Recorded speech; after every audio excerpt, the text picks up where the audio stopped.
Hello and welcome to week 1 of your chocolate orange nativity scene. And in this week we're going to learn how to do the basic body. You're going to need a good amount of these little bodies. I don't expect you to get them done in 1 week, so this the homework for this week can be spread over the rest of the next 5 weeks. Well, it can be spread till whenever really. You're just learning how to do it, but if you want the nativity scene at the end, we need to get all these out of the way. So you'll have the skills to do the basic body, which is basically the face and the robe. So you'll see this one's Mary, and she consists of the basic body, which is your face and your robe, and then the headdress, which is next week. The kings are the basic body, which is the face and the robe, and the crowns, which will be, I don't know, next week or the week after, another lesson anyway. The animals are just a basic body, so you don't have to do the colour change for those. The camel's slightly different. We'll be covering that again in a different session. But what I wanted to do was run through the kind of colours with you for this. So what I've done is, Mary, I've done her in a pale blue. I did a bit of research and Googling some pictures, but you know, really, who knew what she wore? But so I've done her in pale blue with the nice white pure headdress. Joseph I've done in shades of brown, and the reason for that is because I can then tell him slightly different from my shepherds. Now the shepherds I've chosen muted colours, but I've kept them the same kind of shade. So I've got a blue shepherd, so he's got 2 different coloured blues for his robe and his headdress, and a green shepherd, and then a burgundy pinky shepherd, again 2 different colours. These eyes look pretty wonky, but they're not when they get a chocolate orange inserted into them. However, somebody's eaten all my chocolate oranges from last year, so I've only got 1 that I can pass about. So yeah, they're the shepherds, so 3 kind of muted-y colours, if that makes sense.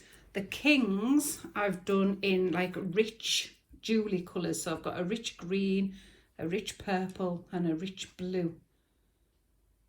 So they're, you know, they're kept kind of quite rich because they'll be loaded, won't the kings? And the angel, I've kept her quite angelic, if you like, in pale pink with white. Okay, but of course you can do them any colours you want. That's just my suggestion. So we're going to start with a basic body. So most of them, as you can see, all of the shepherds, Mary, Joseph, and all of the kings is going to follow the same rules, where we do a colour change for the robe. So we start with the skin colour, and we do a colour change for the robe. For the 2 animals, the sheep and the donkey, it's 1 colour all the way through. And for the camel, that's totally different, so don't bother doing a camel. Okay, I will give you a list of what you've got to do in this part, but we'll get going and make a start. So you're going to start by cutting off a piece of yarn about 18 inches long, 12 to 18 inches long, in a colour that you're not going to be using for the certain character that you're making. So I'm going to be making a shepherd. This is going to be my skin tone, and this is going to be my robe tone. So I'm just going to have this as my marker stitch, and you'll see what we do with that in a minute. So we're going to start with a slip knot. And we're just going to chain 2. Now I'm using a 4mm hook. If you're quite a baggy hooker, if your tension's quite loose, you might want to go down to a 3.5 or a 3. And we can do with measuring as we go, because we can actually add rows in or leave rows out or add another row. It's quite adaptable. We're going to make it fit the chocolate orange, but using this technique you could fit polystyrene balls or anything if you don't want to like invest in a load of chocolate oranges. The only thing is with a polystyrene ball is they will roll away, so you need to flatten the bottom, so maybe saw a little bit off with a hot knife. Watch out for fumes and stuff like that, obviously. So we're going to do a slip knot, and we're going to chain 2. 1, 2. So We're going to work 6 double crochets into the second chain from your hook. So you can see that's your first one and that's your second one. What we don't want to be doing is picking up the top of the stitch alone. So you've only got one piece of yarn on the top, because that will cause a hole. So you need to go into the bottom of the stitch. So you've got the 2 pieces of yarn across the top of your hook. If you can't manage that, it's not a massive disaster, because what we'll do is we'll use this tail to tighten the hole up at the end. But if we can avoid it in the first place, it'll be easier. So we're going to put our hook into the second chain from the hook, making sure you've got your 2 pieces of yarn over the top, and we're going to work a double crochet and 2 off, and we're going to do that again. So hook in, yarn back, yarn round, 2 off. That's 2. We're going to do 6, 3, 4, 5, 6. You're going to then get your marker that you cut,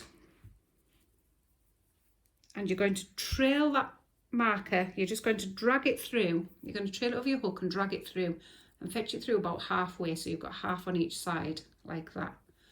Get your hook straight back into that stitch, because we'll still be using it, and that's just to mark that stitch. Now we're going to carry on in a spiral, so we need to make sure that we've got 6 stitches. So what you need to do is you need to pull that large and not count it. You're going to count back, so it's 1. See these little V's here? That's 1 stitch. 1, 2, 3, 4, 5 and 6. So that's the stitch I want. So put my hook back into there and pick up that stitch. It's a little bit tight because it's your first stitch you did. There we go. And that's our next stitch to work into, and we're going to carry on. And what we're going to do here is we're going to work 2 double crochets into that stitch and every single stitch to make up 12. So 2 into this one, 1, 2, and 2 into each of the next. 1, 2, 1, 2, 1, 2, 1, 2, 1, 2. Now you'll see we've come to that stitch with the marker in, so we know that that is the first stitch of the next row, so we don't work into that one. So if you pull this large, you should be able to count round, and there should be 12. So let's do that. So you've got 1, 2, 3, 4, 5, 6, 7, 8, 9, 10, 11, and the one with the marker in is number 12. Perfect. So we're going to drag our marker through. Now what I want to do is make sure this marker stays in the work for every single row. So if you had to go back to row 4, for example, and you've taken your marker out, where would you stop? So we need to make sure it stays in for every single row. So what we do is we take the piece at the front, we'll hold the piece at the back, and we just drag the front piece through. So we've got the piece in there and now the piece in there. Our next stitch is the one with the marker in, and you can see that the marker's coming out in between the V, so we need to go underneath it like that. Okay, that's our next stitch. Now with this row, we're going to do 1 in the next and 2 in the next. 1 in the next, 2 in the next. 1, 2, 1, 2. Nice little pattern for you.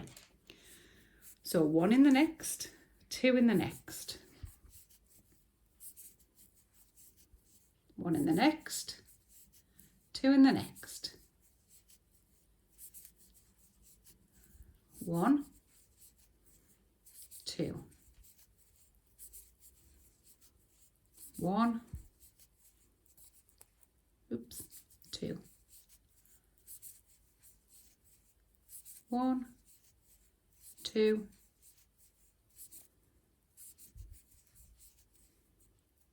1. And you'll finish on a double. That's your last stitch before your marker stitch. And if you finish on a double, you know not a double crochet, but a double crochet, so 2 of them, you know you're in the right position. So let's count them back again. Now we should have 18, the last stitch being the one with the marker in. So 1, 2, 3, 4, 5, 6, 7, 8, 9, 10, 12, 13, 14, 15, 16, 17, one with the marker, 18. Give yourself a pat on the back. Pull your marker through. Don't pull it all the way out the back, just pull it through that bit. Reinsert your hook. So you've got your marker running up the back. Your next stitch is the one with the marker in. So get your hook ready. Underneath. Good, good. So this row is a single one, a single one, a double one. So 1 in the next, 1 in the next, 2 in the next. 1, 1, 2. 1, 1, 2. Remember that pattern? So 1 in the next, 1 in the next, and 2 in the next. 1 in the next, 1 in the next, 2 in the next. 1, 1, 2. 1, 1, 2. 1, 1, 2. 1, 1, and you'll finish on your double 1, 2, leading you up to the marker. So again, count your stitches. For this row you should have 24. Fetch your marker through. And your next row, and you'll see there's a pattern emerging. So the second row we did was 1 in the next, 2 in the next. The last one we did was 1, 1, 2. So this one's going to be 1, 1, 1, 2. 1, 1, 1, 2. So 1, 1, 1, and 2 in the next. 1, 1, 1, and 2 in the next.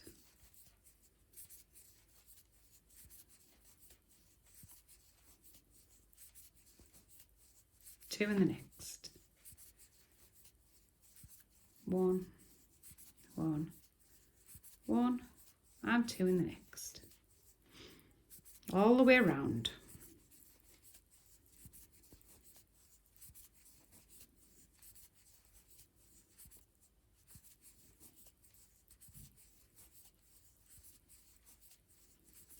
And you'll end up by the marker with your last double. And on this row, if you count, you should have 30 stitches. So I'll let you count those. Fetch your marker through. And your next row, you're going to be doing 1, 1, 1, 1, 2 in the next. So 4. 1, 2, 3, 4, 2 in the next. 1, 2, 3, 4, 2 in the next. Let's go and do that. First stitch is your marker stitch. 1, 2, 3, 4, 2 in the next. 1, 2, 3, 4, 2 in the next. 1, 2, 3, 4, 2 in the next. 1, 2, 3, 4, 2 in the next.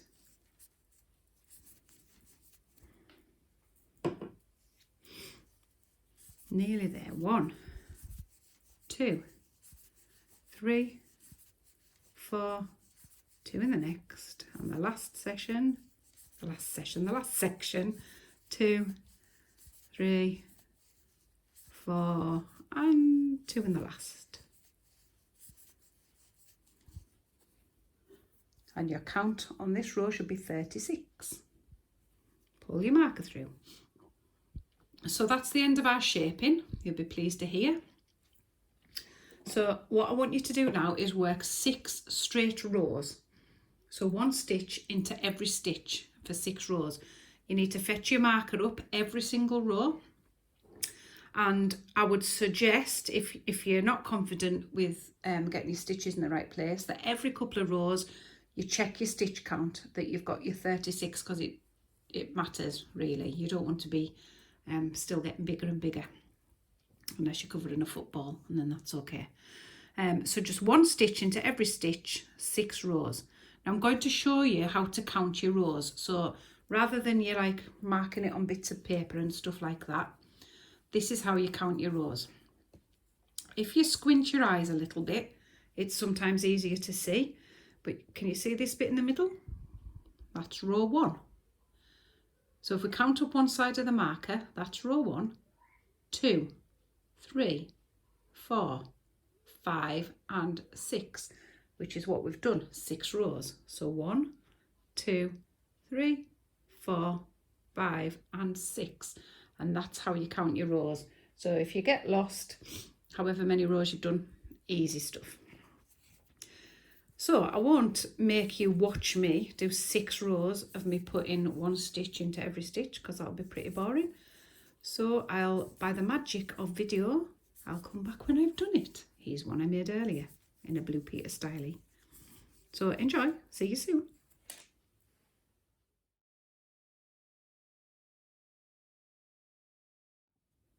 Okay, so now you should be looking at something like this.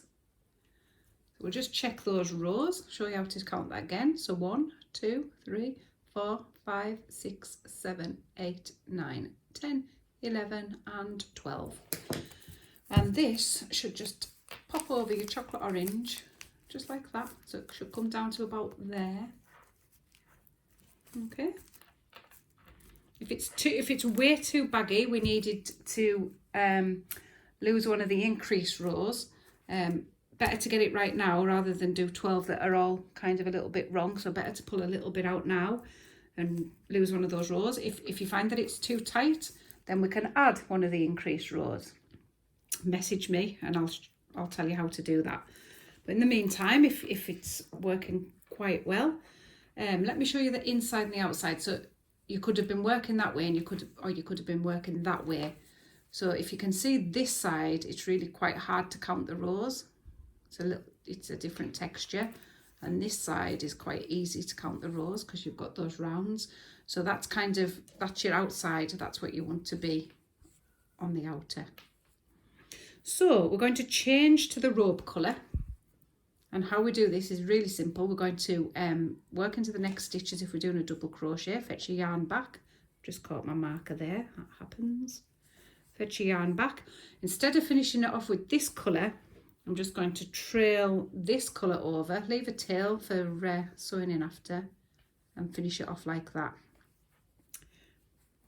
We can actually work over the tails if you want to avoid sewing them in.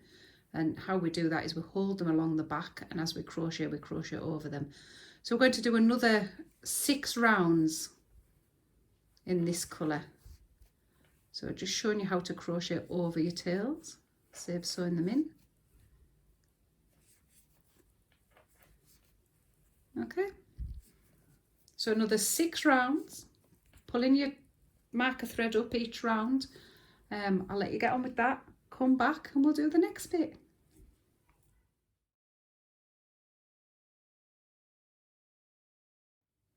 Okay, so hopefully you've got your 6 rows of your robe colour done now. We do have a little colour step up, but we'll leave that at the back. It's hidden on the ones with headdresses, but the kings and that, we just make sure it's at the back. And just check this again for your orange. Check that it kind of sits nicely on the floor. We're going to add 1 second row, so if it's just slightly off, you're okay. Just check it's a nice fit, because now's the time to adapt it. And we're going to do the last row, which is a slight decrease row, just to make it nice and snug and that it doesn't fall off your orange. Make sure you've brought your marker through so we know where to stop. And this row, we're going to be working a double crochet into the next 4 stitches. So we're going to do that.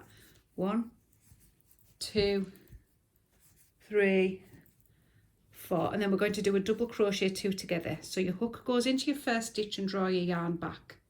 Then it goes into your next stitch and draws the yarn back, and then yarn round and you take all 3 off. That's bringing the 2 stitches together, so we're just making it a little bit tighter. So we're going to double crochet into the next 4 stitches. Now that this one here we're in, so don't get confused with that one, and it's this stitch here is the next one. So 4, 1, 2, 3 and 4, and double crochet 2 together again. 1, draw back, next stitch, draw back, yarn round 3 off, and 4, 1, 2, 3, 4, double crochet 2 together,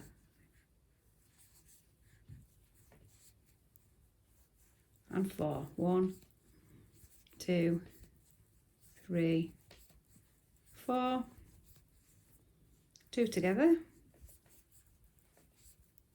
and 4.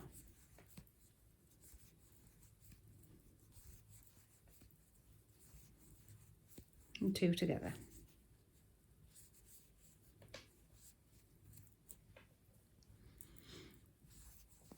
1, 2, 3, 4, and you should have 2 stitches left, and you pull them together.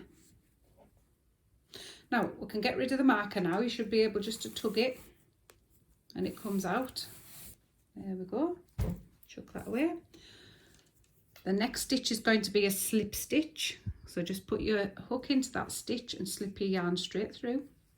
That's just brought it down to the right level. We're going to do 1 single chain. We're going to cut it and pull it up and out. This is important. Don't pull that tail or you'll unravel. Up and out. Give that little tug, becomes your knot.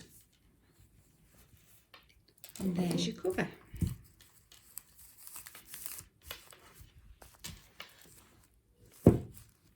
Okay. Now, you've got a few more to do. So, what you need, just to recap, you need 1 Mary in skin and pale blue, your Joseph in skin and dark brown. We're not doing the headdresses in that first, we're just doing this basic body. An angel in skin and white, 3 kings, skin and rich. That should be 3 shepherds, not 2. That's a mistake. I'll adapt it, but it's 3 shepherds in skin and dull colours. Maybe I should have put muted, that sounded better. 1 sheep in fully in white, you ignore the colour change, and 1 donkey in grey or silver. Now, I've said skin. The skin tone's totally up to you. You know, I've done mine all different skin tones. We've got browns, we've got creams, we've got pinks. You know, it's nice to kind of mix it up a little bit, but the skin tone's completely up to you, whatever you want it to be. So have fun, happy hooking, and we'll see you next week for the next part.